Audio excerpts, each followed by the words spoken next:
नमस्कार, राम राम, सत श्री अकाल। मैं प्रियंका, स्वागत है आप सभी का let's to study YouTube channel पर। आज की इस क्लास में हम कर रहे हैं मैथ्स की टीचिंग मेथड्स के एमसीक्यूज। पीछे की क्लासों में भी हमने बहुत सारे इंपॉर्टेंट एमसीक्यूज किए थे। आई होप कि आपने वो क्लासें देखी होगी। आज की क्लास में हम शुरू कर रहे हैं फिर से मैथ के एमसीक्यूज हैं। जो ये क्वेश्चन है बहुत ही मोस्ट इंपॉर्टेंट है। तो चलिए शुरू करने से पहले हमारे चैनल को सब्सक्राइब कर लीजिए, लाइक और शेयर भी कर लीजिए और हमारे Telegram channel let's to study को भी ज्वाइन कर लीजिए। तो चलो अध्ययन करते हैं आज की क्लास का फर्स्ट क्वेश्चन जो आपकी स्क्रीन पर है। प्राथमिक स्तर पर गणित शिक्षण का उद्देश्य होता है। देखिए ये दो क्वेश्चन हैं जो बहुत बार एग्जाम में पूछे भी जाते हैं और बहुत सारी बुक में क्या इनका कभी कुछ आंसर दिया, कभी कुछ आंसर दिया, बहुत कंफ्यूजन भी है। तो आज जो राइट आंसर बता रही हूँ वो ही आपको फिक्स रखना है ताकि आने वाले एग्जाम में अगर ये पूछ भी लिया जाए तो आपको ये गलत ना हो। ठीक है, तो देखते हैं प्राथमिक स्तर पर गणित शिक्षण का उद्देश्य होता है। जो प्राइमरी लेवल है उस पर अगर हम बच्चों को मैथ पढ़ा रहे हैं तो उसका उद्देश्य क्या है। नंबर ए मानसिक, नंबर बी व्यवहारिक, नंबर सी सामाजिक, नंबर डी सांस्कृतिक। देखिए प्राइमरी लेवल में जो हमारे पास बच्चे आते हैं तो हम ये नहीं कह सकते कि उनको बिल्कुल भी मैथ नहीं आती। उनका मैथ के बारे में नॉलेज तो है। नॉलेज है वो एक अमूर्त रूप में होता है कि उसे ये पता है कि सामने वाला बच्चा मेरे से लंबा है या छोटा है, मेरे से मान लो पतला है या मोटा है, या फिर इसके पास ज़्यादा बुक है, ज़्यादा नोटबुक है या ज़्यादा टॉफियाँ, वो सारे तो उसे पता है। ये नॉलेज तो वो जानता है, लेकिन उसे इन सारी चीज़ों को लिखने के यानी कि अमूर्त रूप पता है, मूर्त रूप उसे पता नहीं है। तो हम उसकी जो अमूर्त सोच है उसको यहाँ पर आप मानक रूप देते हैं। जैसे कि हमने बच्चे से कहा कि आप मुझे एक टॉफी दो, बच्चे ने एक दे तो दी, लेकिन उसे ये नहीं पता था कि इस एक को हम कैसे लिखेंगे, कैसे उसको मानक रूप में हम स्थापित करेंगे। तो इसके लिए हमने बच्चे को बताया जो एक दी उसका जो संख्यांक अंक है वो है एक ऐसे लिखा जाएगा, फिर दो जो है वो ऐसे लिखा जाएगा, तीन ऐसे लिखा जाएगा। इस प्रकार से हमने बच्चे को बताया। देखिए अमूर्त रूप में उसके मस्तिष्क में वो ज्ञान था, लेकिन जब हमने उसके ज्ञान को मूर्त रूप देने के लिए, मानक रूप देने के लिए जो संख्यांक बताए, तो बच्चा क्या करेगा, इन संख्यांक को अपने मस्तिष्क में जो है उसको शामिल करेगा, फिर उन्हें वो समझेगा, सीखेगा, फिर उनके बारे में ज्ञान ग्रहण करेगा। ये सारी जो चीज़ है वो क्या करेगा, मानसिक तौर पर करेगा, क्योंकि बच्चा पहली बार संख्याओं को देख रहा है, गिनती सीख रहा है, पहाड़े सीख रहा है, फिर जरूरत पड़ने पर वो उनको प्रत्यस्मरण कर रहा है, फिर पहचान रहा है। ये सारी बातें जो है वो मानसिक रूप पे कर रहा है। तो जो प्राथमिक स्तर पर जो काम रहने वाले बच्चे का वो होता है मानसिक रूप पे, क्योंकि वो इस टाइम पर जब मानसिक रूप में जितना ज्ञान ग्रहण करेगा ना, वो बाद में आगे जो क्लास में जाके उनको वो व्यवहारिक रूप से करने वाला है। तो राइट आंसर है नंबर ए। नेक्स्ट क्वेश्चन है नंबर 2 आपकी स्क्रीन पर। गणित के नियम और निष्कर्ष होते हैं। देखिए हमने बताया था कि गणित एक ऐसी लैंग्वेज है जो क्या है, सार्वभौमिक है। इसके सूत्र, सिद्धांत, नियम जो है वो बिल्कुल ही क्या है, अविवादास्पद होते हैं और निश्चित रूप से सभी जो देश है उनमें समान रूप से अपनाई जाती हैं।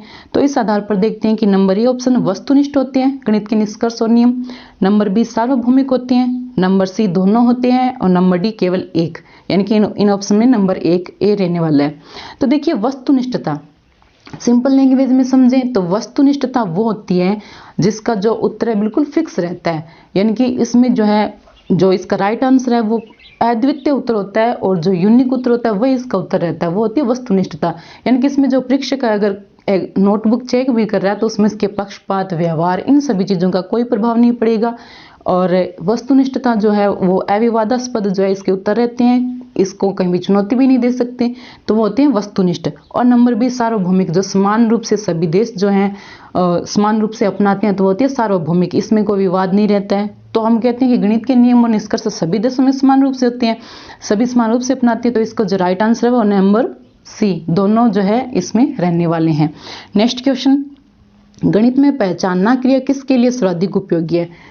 गणित में अगर बच्चा कोई चीज को पहचान रहा है, भाई ये त्रिभुज है, आयत है, तो ये क्रिया किसके लिए सर्वाधिक उपयोगी है। देखते हैं नंबर ए ऑप्शन चित्र बनाना, नंबर बी निरीक्षण करना, नंबर सी वर्गीकरण करना और नंबर डी संग्रह करना।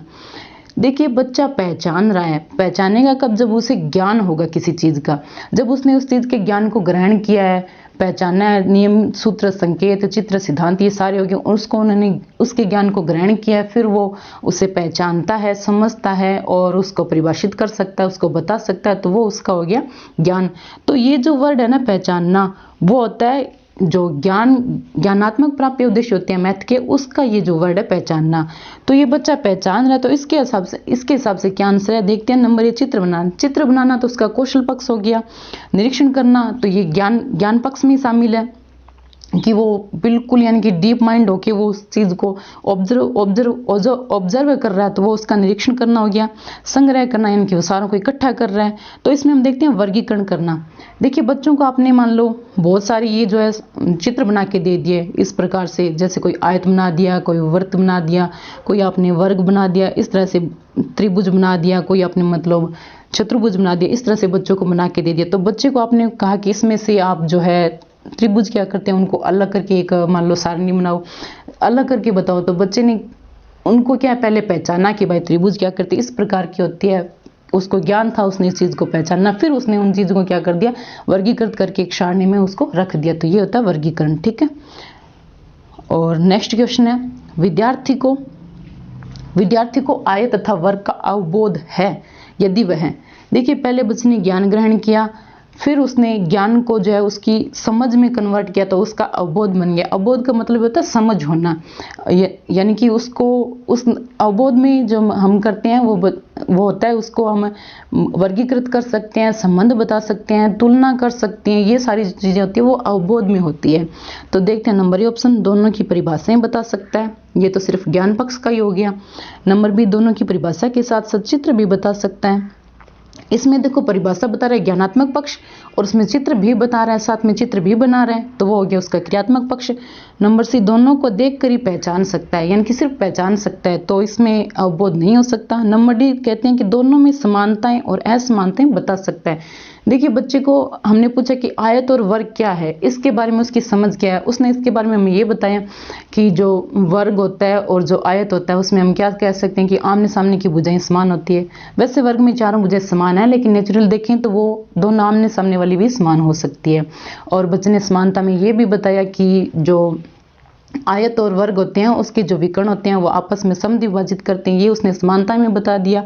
लेकिन जब उसने असमानताओं में बताया, उसने अपनी समझ को असमानताओं में, आयत और वर्ग की असमानताओं में बताया, तो उसने बताया कि जो आयत में जो होती है वो सिर्फ दो ही भुजाएं आमने सामने की बराबर होती है, लेकिन वर्ग में क्या होती है, चारों भुजाएं बराबर होती है, ये कह सकते हैं। और जो वर्ग के विकर्ण होते हैं वो 90 डिग्री पे एक दूसरे को काटते हैं, समद्विभाजित करते हैं, लेकिन जो आयत के जो विकर्ण होते हैं वो हाँ समद्विभाजित करते हैं, लेकिन 90 डिग्री पे नहीं करते। तो ये भी बच्चे को इसमें समझ थी, तो उसने ये समानता और असमानता बता दी। तो इसका राइट आंसर है नंबर डी, ठीक है। इस पक्ष पे उसकी अवबोध जो है क्लियर हो गई, ठीक है। नेक्स्ट क्वेश्चन है, ब्लूम टैक्सोनॉमी का अंग नहीं है, यहाँ पे ये टैक्सोनॉमी है, ठीक है। टैक्सोनॉमी, ब्लूम टैक्सोनॉमी का अंग नहीं है। नंबर ए समझ, नंबर बी प्रयोग, नंबर सी ज्ञान और नंबर डी बुद्धि। देखिए आपको बता दूं कि ब्लूम टैक्सोनॉमी जो है, ब्लूम और उनके साथियों ने जो शिक्षण उद्देश्य थे उनको वर्गीकृत करके जो इनके व्यवहार परिवर्तन होते हैं उनको 3 पक्षों में इन्होंने विभाजित किया था। वो था ज्ञानात्मक, एक था ज्ञानात्मक, दूसरा था भावात्मक, और तीसरा था क्रियात्मक, ठीक है, क्रियात्मक। तो इसमें जो है ज्ञानात्मक पक्ष को जो है ब्लूम ने संज्ञानात्मक क्रियाओं के रूप में विभाजित किया, जिसमें इन्होंने ज्ञान, अवबोध, ज्ञानोपयोग, संश्लेषण, विश्लेषण, मूल्यांकन, ये सारी चीजें इसमें रखी है। तो ब्लूम की टैक्सोनॉमी का जो अंग नहीं है वो है बुद्धि, क्योंकि इसमें समझ है, प्रयोग है, ज्ञान है, बुद्धि नहीं है। देखिए जो ब्लूम ने जो टैक्सोनॉमी दी थी उसको जो हम 3H पर भी बता सकते हैं। जैसे 3H का मतलब हुआ हार्ट, हैंड और हेड। जैसे कि ज्ञानात्मक, उस बच्चे ने ज्ञान ग्रहण किया तो वो किस में करेगा, अपने हेड में जो है ज्ञान ग्रहण करेगा। उसके बाद भावात्मक यानी कि अफेक्शंस, जो भाव है वो कहाँ होते हैं, हार्ट में। और जो 3 नंबर है क्रियात्मक, यानी कि क्रिया करेगा हैंड से। तो ये जो 3H फॉर्मूला है वो भी ब्लूम की टैक्सोनॉमी से रिलेट है, ठीक है, ये आप ध्यान रखना। नेक्स्ट क्वेश्चन है, इसका राइट आंसर है number D. Next question number 6, अभिरुचियात्मक उद्देश्य का विशिष्टीकरण नहीं है। देखिए बच्चे की अभिरुचि किस प्रकार की है, इसका विशिष्टीकरण नहीं है। नंबर ए ऑप्शन है आपकी स्क्रीन पर है। नंबर ए गणितीय पहेलियों का निर्माण करना, गणित की पहेलियों का निर्माण करना। नंबर बी कह रहा है गणित विषय को सरल और रोचक समझना। नंबर सी कह रहा है गणितीय चित्रों का एल्बम बनाना। नंबर डी कह रहा है गणितीय अध्यापक से मधुर संबंध होना। देखिए ये जो अभिरुच्यात्मक, अभिवृत्त्यात्मक, ज्ञानात्मक, भावात्मक, कौशलात्मक, ये जो उद्देश्य हैं वो गणित के प्राप्य उद्देश्य से हैं। और इन उद्देश्यों को प्राप्त करने के बाद बच्चे के व्यवहार में क्या परिवर्तन हो रहे हैं, व्यवहारात्मक परिवर्तन क्या हो रहे हैं, इन सभी के बारे में जो है एक सारणी है, उसके बारे में हम आगे कभी चर्चा करेंगे। तो इसमें ये पूछा गया अभिरुचि का उद्देश्य। देखिए अभिरुचि में वो होता है जैसे कि बच्चा क्या कर रहा है, गणित के जो गणितज्ञ उनके चित्रों के बारे में एल्बम बना रहा है और गणित की बहुत सारी सारणियां बना रहा है, उस जो सुडोकू कह सकते हैं, वर्ग पहली कह सकते हैं, वो बना के अपने साथियों से उसके बारे में क्वेश्चन कर रहा है। टीचर से भी मैथ के बहुत सारे क्वेश्चन वो पुटअप कर रहा है। तो ये सारी जो है वो किस चीज़ को दर्शाती है, उसकी रुचि है। क्योंकि रुचि कब होती है, जब बच्चा किसी चीज़ को जानने के लिए जिज्ञासु होता है, फिर उसमें तत्परता आती है, तो वो फिर उस चीज़ के बारे में जानने के लिए और ज़्यादा, ज्ञान ग्रहण करने के लिए और ज़्यादा जिज्ञासु रहता है, उत्सुक रहता है। तो हम ये कह सकते हैं कि नंबर ए गणितीय पहलियों का निर्माण कर रहा है क्योंकि उसकी रुचि है। नंबर बी हम बाद में देखेंगे। नंबर सी कह रहा है कि गणितीय चित्रों के एल्बम बनाना, गणितीय चित्र है या फिर गणितज्ञ उनके जो चित्र है उनके एल्बम बना रहा है क्योंकि उसका इन चीज़ों में इंटरेस्ट है। और नंबर डी है गणितीय अध्यापक से मधुर संबंध। देखिए हम भी ऐसे नॉर्मल कह सकते हैं कि हमारे भी उन्हीं अध्यापक के साथ अच्छे संबंध होते हैं जिनका सब्जेक्ट और जिनके पढ़ाने की शैली में अच्छी लगती है। तो बच्चे का इंटरेस्ट है मैथ में, तो मैथ के अध्यापक से भी अच्छे जो है कम्युनिकेशन करता है और उनके साथ मधुर संबंध रखता है। तो ये भी है। अब नंबर बी देखिए, गणित विषय को सरल और रोचक समझना। वो समझ रहा है, यानी कि उसका दृष्टिकोण है, उसकी जो हम कह सकते हैं सोच है, प्रवृत्ति है, नजरिया है, दृष्टिकोण है कि वो उसको समझ रहा है। तो ये जो नंबर बी ऑप्शन है ना, वो है उसकी अभिवृत्ति का ये जो है टॉपिक हम कह सकते हैं, ये अभिरुचि में नहीं है। इसका राइट आंसर है नंबर बी। नेक्स्ट क्वेश्चन, गणित विषय का सबसे अधिक सहज संबंध होता है। देखिए गणित विषय जो उसका सबसे अधिक सहसंबंध किससे होता है, वैसे देखिए तो नंबर ए ऑप्शन है विज्ञान, number B Hindi, number C चित्रकला और नंबर डी सामाजिक विज्ञान। देखिए इन सभी में मैथ है, इन सभी का पार्ट हम कह सकते हैं कि मैथ है, लेकिन इसमें यह पूछा कि सबसे अधिक किस में सहसंबंध होता है। सबसे अधिक जो है मैथ किसका पार्ट हम कह सकते हैं, नंबर ए ऑप्शन है विज्ञान के साथ। देखिए हमें ये पता है कि विज्ञान का आधार कह सकते हैं मैथ है, विज्ञान की आत्मा है, विज्ञान का जो है जन्मदाता हम कह सकते हैं मैथ है। और विज्ञान की जो हम कह सकते हैं भौतिक विज्ञान हो गया, रसायन विज्ञान हो गया, ये सारी जो शाखाएं हैं वो बिल्कुल मैथ पे डिपेंड है। तो सबसे ज़्यादा अधिक मैथ का यूज होने वाला है विज्ञान के साथ, इसका सहसंबंध है। तो राइट आंसर नंबर ए। ठीक है, नेक्स्ट क्वेश्चन है, गणित सार संग्रह नामक पुस्तक के लेखक है, किसने लिखी है। Number A option Aryabhatta, number B Newton, number C Mahaviracharya, number D Bhaskaracharya. देखिए आर्यभट्ट ने तो आर्यभट्टीय सिद्धांत दिया था और इन्होंने पाई का मान जो दशमलव के 4 अंकों के बाद भी बताया था।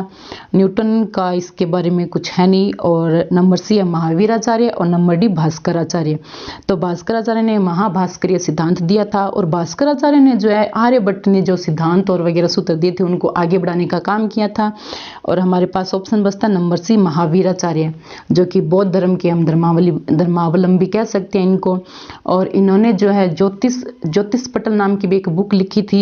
और महावीराचार्य जी ने एक बहुत ही अच्छा काम कर सकते हैं, लघुत्तम समापत्ति जो हम आज करते हैं उसको जो है आगे बढ़ाने के लिए इसके जो वर्तमान सूत्र है सिद्धांत है वो भी इन्होंने दिए थे। तो इस गणित सार संग्रह जो है इस बुक में इन्होंने क्या लिखा था, इसमें इन्होंने लिखा था जो हम कह सकते हैं वैदिक काल और लौकिक हमारी संस्कृति होगी, लौकिक जो हमारा सामाजिक जो वातावरण हो गया, सामाजिक जो परिवेश हो गया, इन सभी के बारे में हम कैसे व्यवसायिक पक्ष को मजबूत कर सकते हैं, उनका जो गणन व्याकरण वगैरह ये सब जो काम है उनके बारे में इस गणित सार संग्रह नामक पुस्तक में लिखा है किन्होंने, महावीराचार्य जी ने।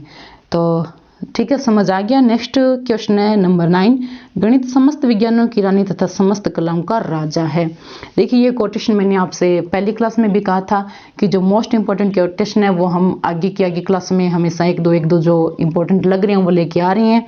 और इस क्लास में ये जो आपकी कोटेशन है वो देखते हैं कि इस गणित को समस्त विज्ञानों की रानी भी कहा गया है और समस्त कलाओं का राजा भी कहा गया। ये कथन किसका है। नंबर ए ज्योतिष विज्ञान, ज्योतिष विज्ञान का तो आपने पिछले वाली क्लास में देखा होगा, हमने बताया था कि ज्योतिष विज्ञान ने ये कहा गणित के बारे में कि जैसे मयूर के सिर पर कलंगी होती है और सर्प के सिर पर मणि है, वैसे क्या वेदांग और ज्योतिष में क्या है, गणित है। और कांट की तो सबसे फेमस हम डेफिनेशन कह सकते हैं कि विज्ञान तब तक सत्य नहीं जब तक उसमें मैथ नहीं। रॉबिन्स का है नहीं इसमें कुछ। और नंबर डी है Eric Temple Bell. Eric Temple Bell का ये कहना है कि गणित हम सिर्फ ये नहीं कह सकते सिर्फ व्यवहारिक पक्ष में आ रही है, सिर्फ दैनिक जीवन में आ रही है, लेकिन बहुत सारे ऐसे पक्ष हैं जिनमें गणित का हम पग पग पर यूज करते हैं और उसके बिना जो है हमारे काम आगे नहीं चलते। जैसे कि समस्त कलाएं कह सकते हैं, वास्तुकला हो गया, चित्रकला हो गया, और ये सारी जो कलाएं हैं उन सभी में क्या है, मैथ का जो है मोस्ट इम्पोर्टेंट हम पार्ट रोल कह सकते हैं। तो ये सारी बात एरिक टेम्पल ने गणित के बारे में कही है। Right answer number D. Next question है, गणित की भाषा निम्न में से किसका प्रयोग किया जाता है। अब देखिए गणित की भाषा में किसका प्रयोग किया जाता है। नंबर ए ऑप्शन गणितीय सूत्रों का, नंबर बी गणितीय संकेतों का, नंबर सी गणितीय संख्याओं का, नंबर डी उक्त सभी का। देखिए आसान सा क्वेश्चन, आपको देखते आंसर मिल गया।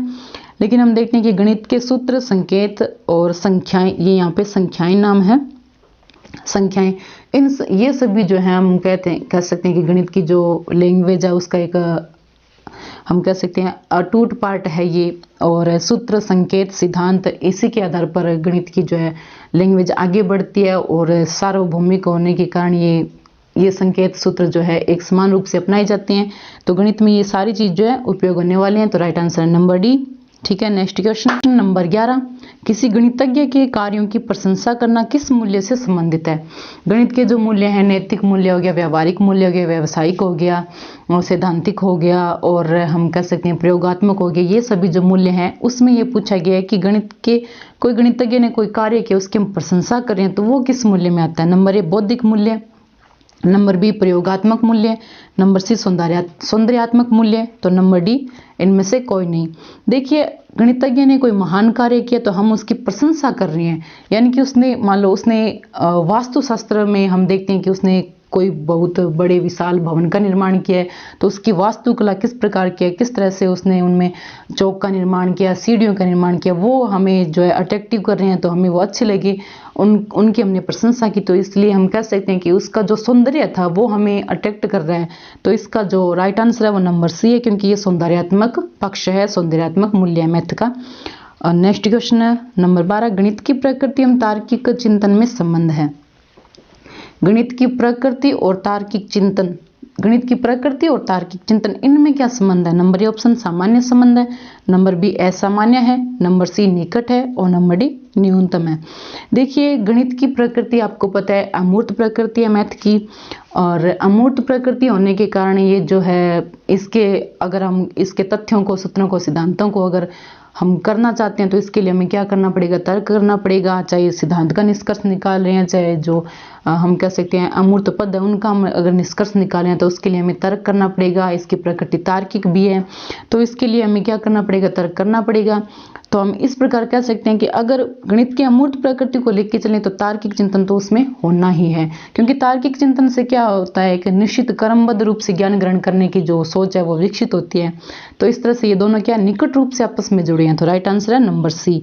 ठीक है, नेक्स्ट क्वेश्चन है नंबर 13 आपकी स्क्रीन पर, गणित विषय पर होने वाले अनुसंधानों में प्रमुख योगदान होता है। देखिए गणित में अगर हम अनुसंधान कर रहे हैं, कोई खोजबीन कर रहे हैं, कोई हम एक नई चीज का आविष्कार कर सकते हैं वो कर रहे हैं, तो किन किन चीजों का हमें इसमें जरूरी योगदान कह सकते हैं, किन किन का है। नंबर ए ऑप्शन गणितीय मूल्य का, नंबर बी गणितीय समस्याओं का, नंबर सी कल्पना का और नंबर डी तार्किक चिंतन का।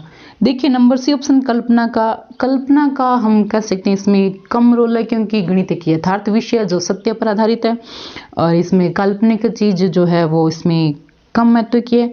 नंबर ए गणितीय मूल्य का, गणितीय मूल्य कब होंगे, यानी कि नैतिक मूल्य या व्यवहारिक, ये जो सभी मूल्य हैं वो क्या इसमें उपयोगी हैं। नंबर डी है कि तार्किक चिंतन और गणितीय समस्याओं का उपयोग इसमें करते हैं। देखिए अनुसंधान करते हैं, हमारे पास कोई समस्या थी या फिर कोई हमारे पास कोई चीज़ थी, जो उसको हमने आगे कैसे डेवलप करना है, उसके आगे में बारे में आगे विचार कैसे विकसित करनी है, तो वो हमारे पास क्या थी, एक समस्या थी। उस समस्या पर विचार करने की हमें आवश्यकता थी, और कहते हैं ना कि आवश्यकता आविष्कार की जननी होती है। तो इसी प्रकार से उस समस्या को लेके हमने उस पर क्या किया, चिंतन किया, उसके बारे में सोचा, विचारा, समझा, निष्कर्ष निकाले, उसके बारे में फैक्चुअल हमने जो है हम कह सकते हैं ऑप्शन निकाले। तो वो सारी चीज़ जो होने वाली हैं वो अनुसंधान में काम लेने वाली हैं। तो इस प्रकार से हम कह सकते हैं कि तार्किक चिंतन का ये जो प्रमुख योगदान है, जिससे हम अनुसंधान में भी क्या है आगे से आगे प्रोग्रेस कर सकते हैं। तो right answer number D. Next question, गणित के नियम एवं सिद्धांत में समावेश होता है।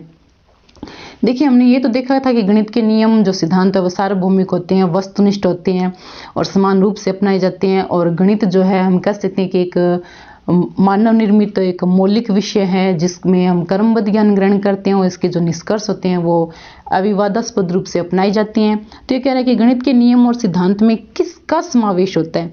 नंबर ए वैधता का, यहाँ पे वैधता है, ये वैधता नाम है ये। और नंबर बी ऑप्शन है विश्वसनीयता का। नंबर सी कल्पना का। नंबर डी उपयुक्त में से कोई नहीं। देखिए, उपयुक्त में से कोई नहीं, ये तो इसका राइट आंसर है नहीं। कल्पना भी मैंने बताया था कि यथार्थ को ज़्यादा महत्व दिया जाता है। विश्वसनीयता, हाँ विश्वसनीय हो सकते हैं, लेकिन इसमें जो राइट आंसर है वो रहने वाला है वैधता। वैधता मैं बता दूं, वैधता वो होती है जिसको हम कह सकते हैं कि जो चीज़ जिस उद्देश्य के लिए बनाई जाती है वो उसी उद्देश्य के लिए परफेक्ट हो, तो वो होता है वैध, यानी कि वो उस उद्देश्य के लिए वैध है। एग्जाम्पल के लिए जैसे कि मैं छोटा सा उदाहरण दे रही हूँ कि जैसे कि आपके मान लो सिर में दर्द है और आप मान लो टेबलेट ले रहे हो पेट दर्द की, तो क्या वो सिर दर्द वाली टेबलेट और पेट दर्द वाली टेबलेट दोनों सेम है, या फिर वो उस उद्देश्य को पूरा करने में वैध है। लेकिन हम सिर दर्द है तो सिर दर्द वाली ही टेबलेट लेंगे क्योंकि वो उसके लिए ही वैध है, ठीक है, वरना अलग लेंगे तो आपको पता नुकसान भी हो सकता है। तो इस तरह से हम कह सकते हैं कि जो चीज़ जिस चीज़ के लिए वैध है वो उसी में ठीक रहती है। तो गणित के नियम और सिद्धांत है वो हमेशा वैध होते हैं, जिसकी शुद्धता और सटीकता स्पष्टता का कोई हम कह सकते हैं कि हम कहीं भी चुनौती नहीं दे सकते हैं, तो वो होती है वैधता, ठीक है। समझ आ गया होगा, कोशिश की है मैंने समझाने की, शायद आ गया होगा समझ। तो नेक्स्ट क्वेश्चन है नंबर 15, किस विषय में अमूर्त ज्ञान को मूर्त रूप प्रदान किया जाता है। इसका तो आंसर मुझे पता, आप सभी को पता लग गया है। देखते हैं, नंबर ए ऑप्शन भूगोल में, नंबर बी गणित में, नंबर सी हिंदी में, नंबर डी विज्ञान में। अमूर्त ज्ञान को मूर्त रूप दिया जाता है, कोई भी संकल्पना है, तथ्य है, सिद्धांत है, या फिर कोई भी हम कह सकते हैं सूत्र, प्रमेय, ये सारे क्या अमूर्त रूप है। लेकिन इनको मूर्त रूप में समझाने के लिए हमारे पास क्या चीज़ है, वो है मैथ। मैथ जो हम कह सकते हैं अमूर्त विज्ञान है, और ये जो है जो विज्ञान है उसके अमूर्त रूप को हमारे सामने साकार रूप में, मूर्त रूप में ये प्रस्तुत करता है। और एग्जाम्पल की जैसे देखो, आपके पास ये दो संख्याएं थी, ठीक है, ये क्या थी, अमूर्त रूप थी, लेकिन आपने इनको इंडिकेशन करने के लिए आपने क्या किया, इसमें यहाँ पे दो बॉक्स रख दिए, ठीक है, ये दो बॉक्स रख दिए। तो ये जो वस्तुएं हैं वो आपके सामने अब क्या है, प्रत्यक्ष रूप से दिखाई दे रही है, ठीक है, प्रत्यक्ष रूप से दिखाई दे रही है। तो ये क्या होगी, मूर्त होगी। जैसे बच्चे को हमने कहा कि दो हमें मान लो चौक लेके आनी है, तो बच्चे को वो अमूर्त रूप था, लेकिन बच्चे के सामने प्रत्यक्ष में दिखाया, वो मूर्त रूप में उसके सामने आई, तो बच्चे ने समझा, सीखा और जाना। तो ये उसके जो हम कह सकते हैं कि अमूर्त जो ज्ञान था उसको हमने मानकीकृत कर दिया। तो ये जो है वो सारे काम मैथ में होते हैं, ठीक है। नेक्स्ट क्वेश्चन है, गणितीय भाषा का स्वरूप होता है। गणितीय भाषा का स्वरूप होता है। देखिए, गणित की भाषा, इसके अमूर्त संप्रत्यय, अमूर्त सिद्धांत, पद, चिन्ह, ये जो सारे संकेत, ये जो होते हैं वो गणित की भाषा है, ठीक है। तो ये कह रहे हैं कि गणित की भाषा का स्वरूप कैसे होता है। आप सभी को पता है कि गणित की भाषा चाहे हिंदी हो, इंग्लिश हो, इन सभी की तरह तो होती नहीं है, सामान्य भाषा तो है नहीं। तो ये सामान्य भाषा नहीं है, गणित की भाषा एक इतनी कठिन भी भाषा नहीं है, और सरल भाषा, हम ना तो गणित की भाषा को कठिन कह सकते हैं और ना सरल कह सकते हैं। लेकिन गणित की भाषा जो है अन्य सारे सब्जेक्टों से क्या है, बिल्कुल अलग है, बिल्कुल डिफरेंट है। तो हम कह सकते हैं ये पृथक भाषा है। राइट आंसर है नंबर सी। नेक्स्ट क्वेश्चन, गणित की कुल कितनी शाखाएं हैं। देखिए, ये क्वेश्चन जो है हम कह सकते हैं इसका परफेक्ट आंसर है वो है नंबर सी, 3 शाखाएं होती है, ये आप सभी को भी पता है। गणित की 3 शाखाएं होती है, अंक गणित, बीज गणित और रेखा गणित। अंक गणित 1 नंबर कह सकते हैं, जो पहली और आधारभूत शाखा होती है वो है अंक गणित। फिर उसके बाद आती है बीज गणित, बीज गणित और उसके बाद आती है रेखा गणित। ठीक है, ये जो अंक गणित होती है, अंक गणित जो है वो जो मैथ का सबसे ज़्यादा व्यावसायिक रूप में उपयोग होने वाली जो शाखा कह सकते हैं। अंक गणित आधारभूत शाखा भी मैथ की, जो कि हम कह सकते हैं प्राइमरी लेवल तक के बच्चों को समझाई जाती है, जिसमें संख्या, संख्यांक, ये जो संकेत हो गए, प्लस माइनस जोड़ बाकी, ये सारी चीज़ सिखाई जाती है। फिर होती है बीज गणित। बीज गणित में जो हम ये कहते हैं कि जब बच्चा प्राइमरी से अपर प्राइमरी लेवल तक जाता है तो उसकी सोच का वहाँ पे हम अमूर्तीकरण करते हैं, जिससे क्या वो जो अमूर्त संकेतों को समझ सकते हैं, जैसे कि हम एक्स वाई जेड ये मानते हैं, ये बीज गणित में आती हैं। फिर आती है रेखा गणित। रेखा गणित जैसे कि ज्योमेट्री, ट्रिग्नोमेट्री, ये सारी चीज़ें जो है रेखा गणित की पार्ट है। ठीक है, राइट आंसर है नंबर सी। नेक्स्ट क्वेश्चन, गणित विषय की पाठ्य पुस्तकें किस विधि पर आधारित होकर लिखी जाती है? देखिए मोस्ट इंपॉर्टेंट क्वेश्चन है ये, जो आप सभी को बिल्कुल और बिल्कुल परफेक्ट रूप से इसका आंसर पता होना चाहिए। बहुत बार ये एग्जाम में पूछा भी गया और पूछ भी सकते हैं। नंबर ए, प्रयोगात्मक। क्या पाठ्य पुस्तकें प्रयोगात्मक रूप में होती है? हाँ भाई, जब प्रैक्टिकल मैथ होगी, जैसे कि हम कह सकते हैं कि रेखा गणित का पार्ट है वो प्रैक्टिकल रूप में होता है। क्या संश्लेषण सारों को सार रूप में दिया जाता है? विश्लेषण खंड खंड करके दिया जाता है? आगमन, प्रारंभिक स्तर तक तो हम आगमन रूप से ही पढ़ाते हैं, लेकिन ये कह रहा है कि पाठ्य पुस्तकें जो बुक्स है अभी विद्यालय में चल रही है वो किस आधार पर लिखी जाती है? देखिए प्रयोगात्मक का पार्ट होना चाहिए, आगमन का पार्ट होना चाहिए, विश्लेषण यानी कि कोई भी हमारे पास जो सिद्धांत है, सूत्र है या फिर कोई सवाल कह सकते हैं, वो अगर हमारे पास है तो उसको समझने के लिए हम खंड खंड कर रहे हैं, टुकड़ों में डिवाइड करके उसको समझने की कोशिश कर रहे हैं, तो होता है विश्लेषण। और नंबर बी होता है संश्लेषण। संश्लेषण होता है जो हमारे पास विचार, तथ्य, संपर्त्य थे, उन सभी को हमने पहले उदाहरणों के माध्यम से समझा, फिर उसके आधार पर क्वेश्चन भी किए, वो सारे समझे, फिर उनको एक सार रूप में कौन से मान लो टॉपिक को किस मान लो चैप्टर में शामिल करना है, वो सारा सार रूप में दिया जाता है, वो होता है संश्लेषण। तो देखिए संश्लेषण और विश्लेषण दोनों भी काम आते हैं, लेकिन जो इसका राइट आंसर है वो है संश्लेषण। संश्लेषण में क्या होता है, सार रूप में एक सुसंगठित कह सकते हैं, सुव्यवस्थित कह सकते हैं, एक बिल्कुल परफेक्ट तरीके से जो पुस्तकें बनाई जाती हैं उसमें संश्लेषण विधि का उपयोग रहता है। ठीक है, नेक्स्ट क्वेश्चन है, रेखा गणित में कौन से आयाम को प्रमुख स्थान दिया गया है? रेखा गणित, जियोमेट्री, डिग्नोमेट्री, ये सारे जिनमें क्षेत्र मापन, ये हम कह सकते हैं क्षेत्रफल मापन हो गया, परिमाप हो गया, ये सारी जो चीज़ें सिखाई जाती हैं, तो वो सारे जो है रेखा गणित में कौन से आयाम को प्रमुख स्थान दिया जाता है? नंबर ए आकार, नंबर बी स्थिति, नंबर सी विस्तार, नंबर डी उपयुक्त सभी।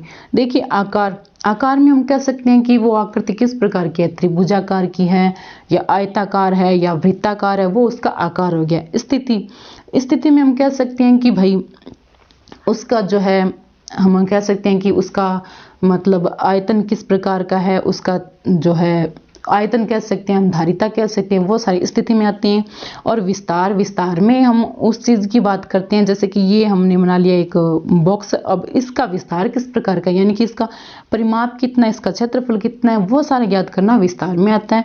तो इसके जो आयाम है वो तीनों ही रहने वाले हैं, उपयुक्त सभी, डी इसका राइट आंसर है। नेक्स्ट क्वेश्चन है नंबर 20, गणित में दृश्य श्रव्य सामग्री का प्रयोग किया जाता है। आपकी स्क्रीन पर है कि गणित में दृश्य श्रव्य सामग्री का प्रयोग किया जाता है। देखिए दृश्य श्रव्य सहायक सामग्री जो है हम इनको कहते हैं शिक्षण सहायक सामग्रियां। एक होती है दृश्य, दूसरी होती है श्रव्य और तीसरी होती है श्रव्य दृश्य। दृश्य सिर्फ एक एकल माध्यम होता है, श्रव्य जो है उसको हम द्विमाध्यम कह सकते हैं, लेकिन दृश्य और श्रव्य जो दोनों मिलकर एक काम करती है, जिसमें देखने का भी और सुनने का भी काम होता है, वो होता है बहुमाध्यम। और पढ़ाने के लिए जो सर्वश्रेष्ठ सामग्री है वो दृश्य श्रव्य सामग्री ही रहती है। तो इसमें देखते हैं इसका प्रयोग किस किस में करते हैं। नंबर ए ऑप्शन, बालकों को लुभाने के लिए, नंबर बी बालकों के मनोरंजन के लिए, नंबर सी बालकों को विषय से परे ले जाने के लिए, और नंबर डी बालकों की रुचि जागृत करने के लिए। देखिए दृश्य श्रव्य जो सहायक सामग्री होती है वो क्या करती है, बच्चों का जो है इंटरेस्ट जागृत करती है उस सब्जेक्ट में। जो हम सब्जेक्ट पढ़ा रहे हैं उसको हम टेक्निकल माध्यम से हम समझा रहे हैं, तो उसका जो एक इंटरेस्ट जागृत होगा, उसकी रुचि पनपेगी। और रुचि कब होगी, जब वो उसको जानने के लिए और ज़्यादा तत्पर होगा।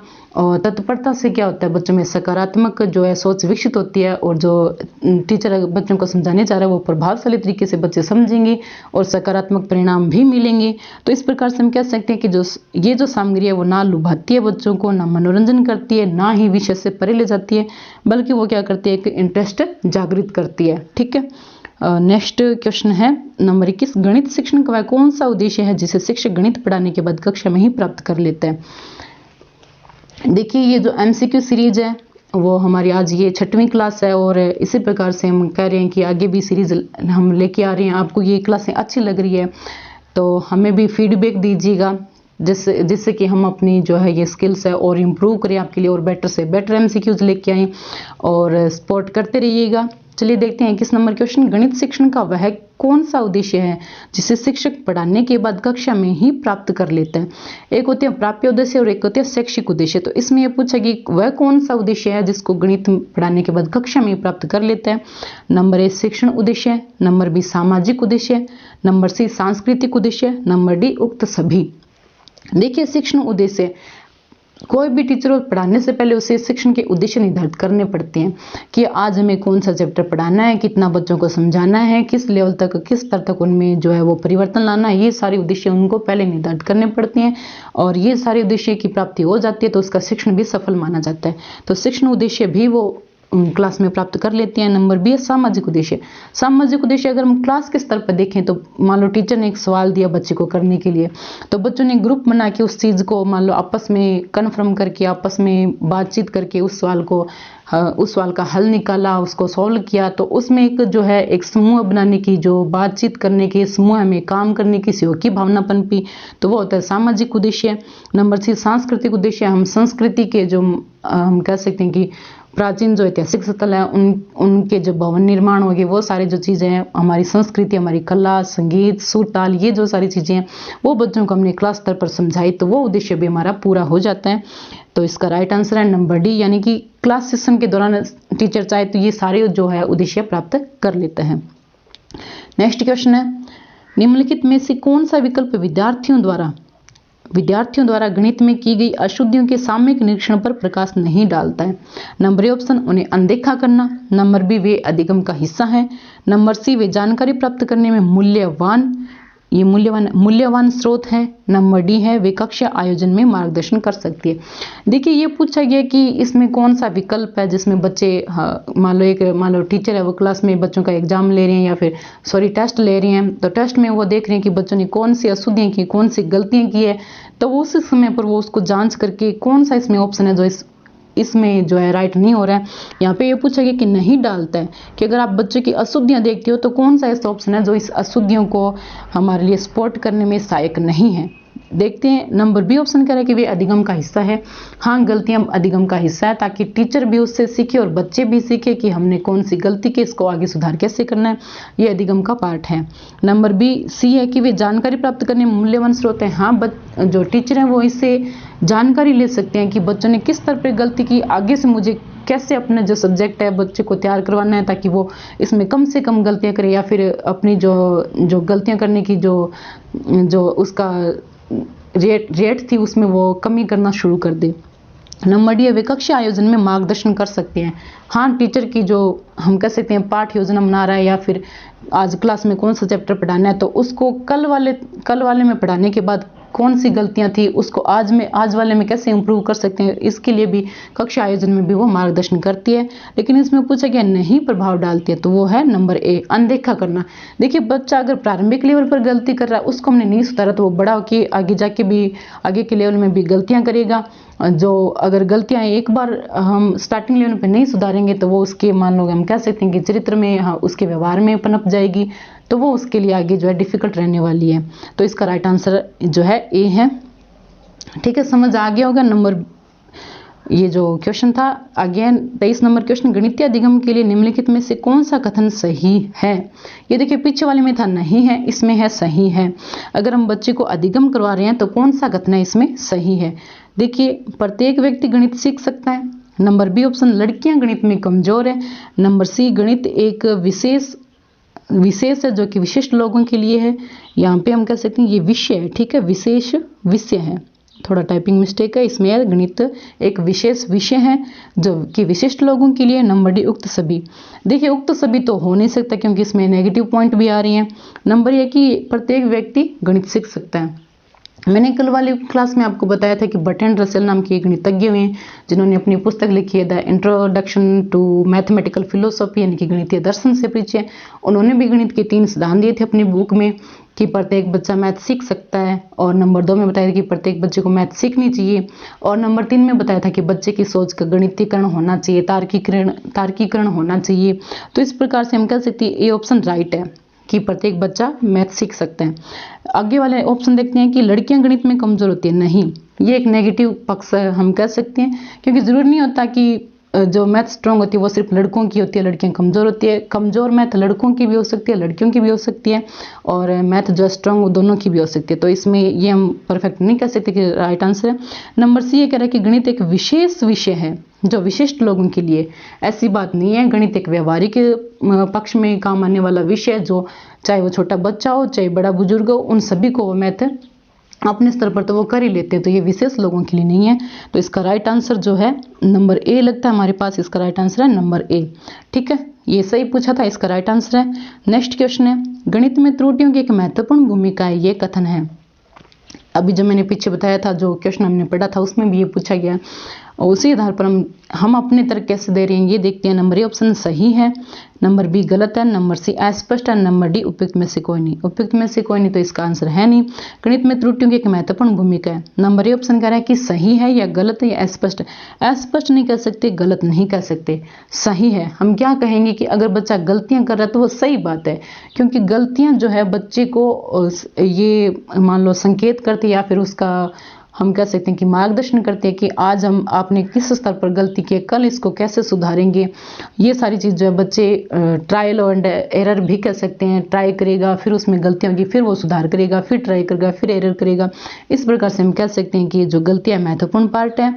और जैसे कि आप सभी शिक्षक बनोगे तो आपको भी इस चीज़ का पूरा ध्यान रखना है कि अगर बच्चे गलतियां कर रहे हैं तो उसे डांटना नहीं है, पीटना नहीं है, उसको अच्छे से समझाना है, और उसकी गलती पर फोकस रखते हुए कि भाई ये गलती आपसे दोबारा नहीं होनी चाहिए, इस तरह से बच्चे को समझाना है। ठीक है, नेक्स्ट क्वेश्चन है, गणित शिक्षण के लिए पाठ्य योजना का निर्माण आवश्यक है। गणित शिक्षण के लिए अगर हम पाठ्य योजना बना रहे हैं तो इसका निर्माण क्यों आवश्यक है। देखिए, हम आपको बताएं कि पाठ्य योजना जो होती है वो हम कह सकते हैं शिक्षक के द्वारा कोई एक मान लो विषय वस्तु होती है, उसके विस्तृत रूप को लेते हुए जो तरीका अपनाया जाता है कि भाई आज उसको क्या क्या चीज़ पढ़ानी है, उसके उद्देश्य निर्धारित करता है, उस विषय वस्तु का संगठन करता है, बच्चों के स्तर के अनुसार उसका निर्धारण करता है। तो वो सारी होती है पाठ्य योजना, जिसमें वो उद्देश्य, प्रकरण, ये जो विधियाँ, कौन सी विधियाँ यूज करनी है, ये सारी चीज़ फिक्स कर लेता है। और उसके बाद वो अपनी प्रिपरेशन के बाद क्लास में जाते हैं तो वो फिर अपना जो है अध्ययन आगे करवाते हैं। तो देखते हैं नंबर ए ऑप्शन, विषय का गहन अध्ययन कराया जा सकता है, कि पाठ्य योजना इसलिए बनाई जाती है ताकि विषय का गहन अध्ययन कराया जा सके। नंबर बी, विषय के प्रति रुचि जागृत होती है, कि हम ऐसे इंटरेस्टिंग सवाल लेके जाएं जिससे बच्चे जो है उस सब्जेक्ट में जो रुचि जागृत करे, तत्पर उसे जानने के लिए। नंबर सी, शिक्षक को पाठ याद होता है। क्या शिक्षक इसलिए पाठ्य योजना बनाता है कि वो पहले से उस चीज़ को याद कर लेता है, अच्छे से अपने मस्तिष्क में बैठा लेता है कि हाँ हमें ये पढ़ाना होता है। और नंबर डी, विषय वस्तु का विकास सुव्यवस्थित ढंग से किया जा सकता है। देखिए, विषय का हम अध्ययन करा सकते हैं, रुचि जागृत कर सकते हैं। हाँ, ये टीचर के लिए भी हेल्पफुल है पाठ्य योजना अगर उन्होंने पहले से बनाई है। लेकिन इन सभी में जो राइट ऑप्शन है वो हमारा डी, क्योंकि विषय वस्तु को संगठित करना, उसको सुव्यवस्थित और सुचारू रूप से चलाना, और जो क्लास चल रही है उसका समय जो वो निर्धारित करना, किस किस उद्देश्य की प्राप्ति करनी है वो सारे निर्धारित करना, इन सभी में जो है पाठ्य योजना हमारे लिए हेल्पफुल है। तो इसका राइट आंसर है नंबर डी। तो आज का हमारा सेशन कंप्लीट हुआ। आई होप कि ये जो आज हमने क्वेश्चन किए थे वो आपके लिए मोस्ट इम्पॉर्टेंट थे, और आपने भी ध्यान से इन्हें सुना है, समझा है, और आगे आने वाली भी जो मान लो वैकेंसीज हैं उनमें आपके लिए हेल्पफुल हैं, और आपकी तैयारी को भी ये बेटर बनाएंगे। तो ऐसे MCQs के साथ हमारे साथ जुड़े रहिए, हमारे चैनल को भी सब्सक्राइब कर लीजिए, और लाइक और शेयर भी कर लीजिए। और आज की जो क्लास है हमारी अंत तक देखने के लिए आप सभी का बहुत बहुत धन्यवाद।